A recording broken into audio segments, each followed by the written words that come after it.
Alors pour la première vidéo, ce qui me semble un prérequis important, avant de commencer vraiment avec la pratique et comment est-ce que j'inspire, comment est-ce que j'expire, peut-être que c'est pas mal si on commence par faire un mini rappel de sur quoi on travaille. C'est-à-dire un minimum votre anatomie, qu'est-ce que c'est que le poumon, où est-ce que c'est situé, à quoi ça sert, même si j'imagine que pour l'immense majorité d'entre vous, c'est des notions qui sont très très claires. Mais on sait jamais, on fait un tout petit briefing. Donc le poumon, c'est un organe qui est incroyable. Il est incroyable parce qu'il est capable de faire l'interface entre vous et votre environnement, tout ce qui vous entoure. C'est lui qui gère vos échanges et qui arrive à chaque inspiration, aller capter l'air qui est autour de vous, l'apporter à l'intérieur de vous, capter ce qui l'intéresse dans cette air-là, c'est-à-dire votre oxygène, et à chaque expiration, il rejette ce qui l'intéresse beaucoup moins, et il rejette le CO2. Donc c'est ni plus ni moins que deux ballons situés sous vos côtes, et qui vont avoir pour mission de brasser de l'air. Donc les kinés, c'est aussi ce qu'on fait, on brasse de l'air tout le temps, et vous inspirez.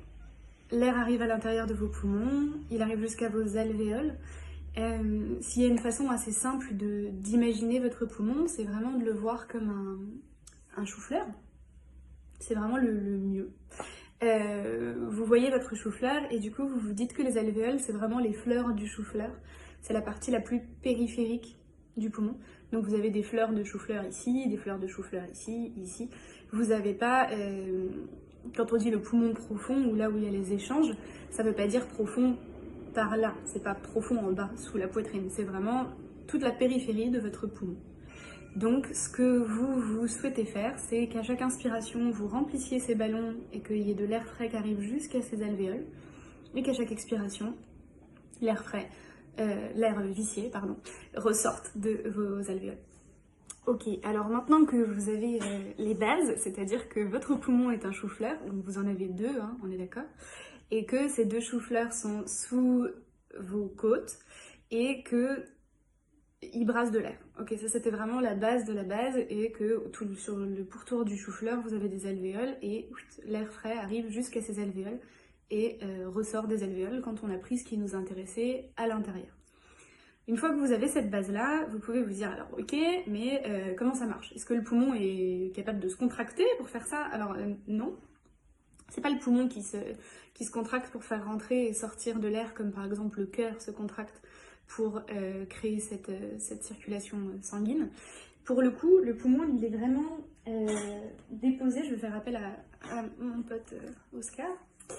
Donc vos deux poumons sont situés donc ici, sous les côtes, et vos poumons sont déposés sur ce merveilleux sac poubelle noir qui est là pour figurer le diaphragme. Je pense que vous en avez tous entendu parler. Le diaphragme, c'est votre muscle inspirateur principal et c'est une nappe musculaire ici qui vient séparer les poumons placés ici du dessous, là où il va y avoir votre estomac, votre foie, vos intestins, vos reins, la vessie, etc. Donc ça sépare les organes nobles, le cœur et les poumons, du restant de vos viscères. Et c'est ce diaphragme-là qui est contractile et qui est capable, en se contractant, de s'abaisser. Alors quand il s'abaisse, ça va pas être très joli, mais quand il s'abaisse, il descend. Alors pas autant que ça, évidemment. Il s'abaisse, il se contracte et hop, il descend. Et vous voyez que quand je fais descendre ce sac poubelle diaphragmatique, la cavité qui est au niveau des poumons, elle augmente de volume.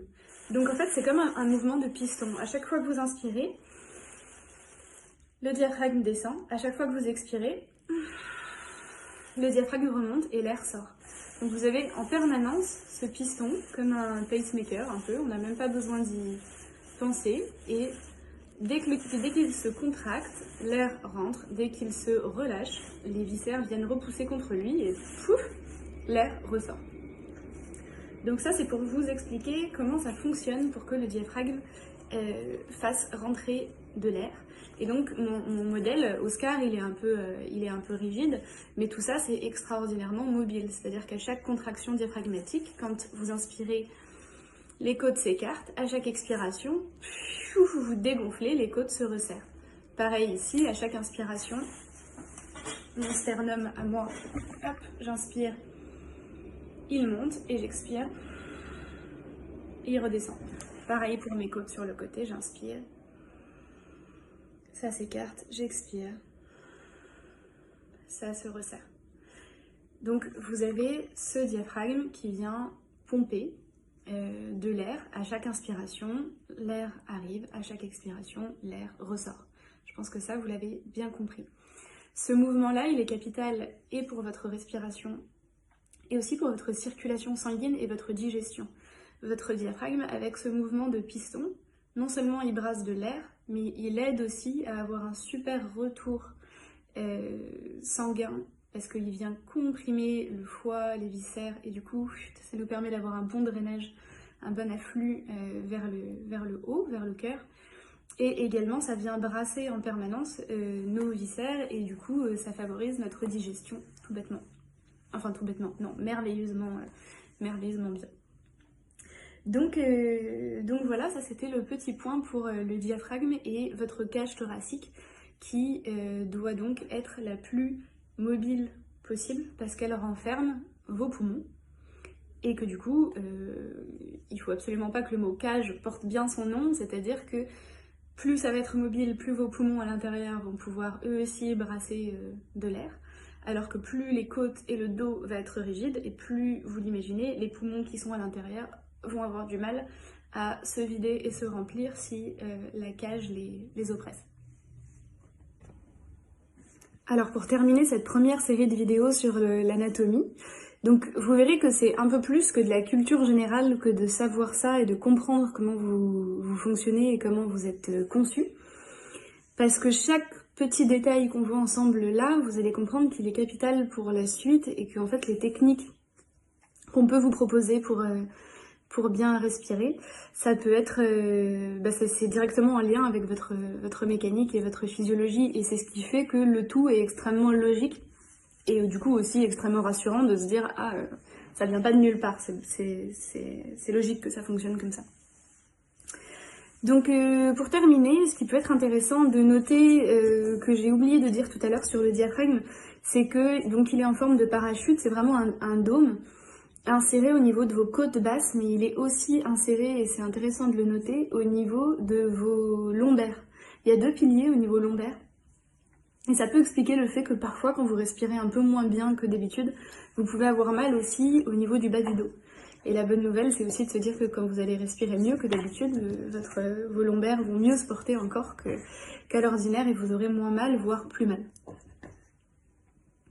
La dernière chose que je voulais qu'on note ensemble aujourd'hui, c'est que votre inspiration, comme on l'a vu, elle est générée par cette machine, ce moteur qui est le muscle diaphragmatique.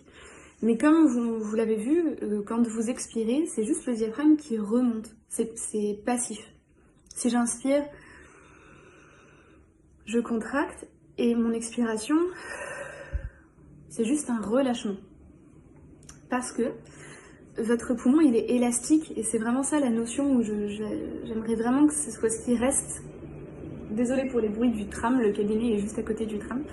J'aimerais vraiment que ce soit ce qui reste de ces vidéos d'anatomie ensemble, c'est de prendre conscience que votre expiration est générée par le retour élastique de votre poumon.